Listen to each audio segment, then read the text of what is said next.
ఎన్ని నష్టాలు జరిగినా ఎన్ని కష్టాలు ఎదురైనా ప్రభుత్వ ఉద్యోగులకు 1వ తారీఖు రాగానే జీతాలు టంచన్గా వేస్తున్నాం. సర్కార్ ఆఫీసర్లను కన్న బిడ్డల తీర చూసుకుంటున్నాం.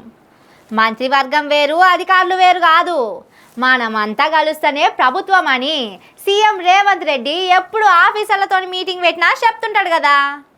అన్నట్టే ఆఫీసర్ల నౌకరీ చేసేటోళ్ళను మస్తు మంచిగా చూసుకుంటాడు. ఎంత మంచిగా అంటే ఇగో గింత మంచిగా.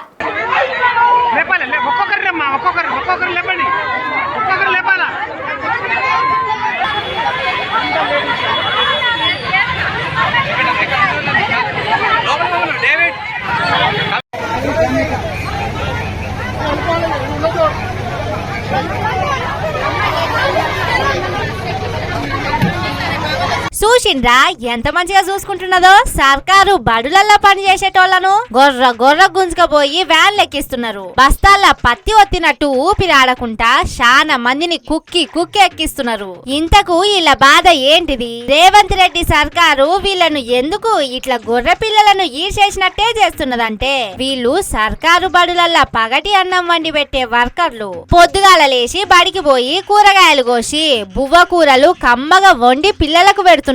అంత కష్టపడి పని చేసేటోళ్ళ జీవితాలు ఎట్లా నడుస్తాయి? ఊర్లల్లా చిన్నదో పెద్దదో కూలి పనికి పోయినా 4 రూపాయలు వస్తాయి. కానీ బడిలో వండి పెడుతున్నందుకు 1వ తారీఖు జీతం ఇచ్చుడు దేవుడెరుగు.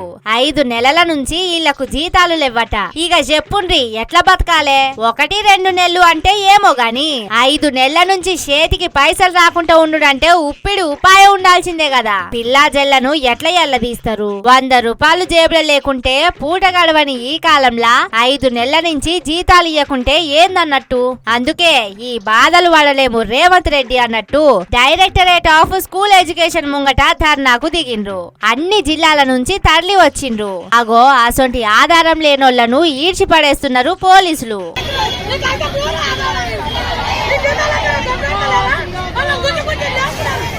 మీకు నెల జీతాలు వస్తున్నాయి కాబట్టి మమ్మల్ని గుంజుకపోయి వ్యాన్ లెక్కిస్తున్నారు. మీ తీరుగా మా బతుకులు కాదా అని అడుగుతున్నది అక్క.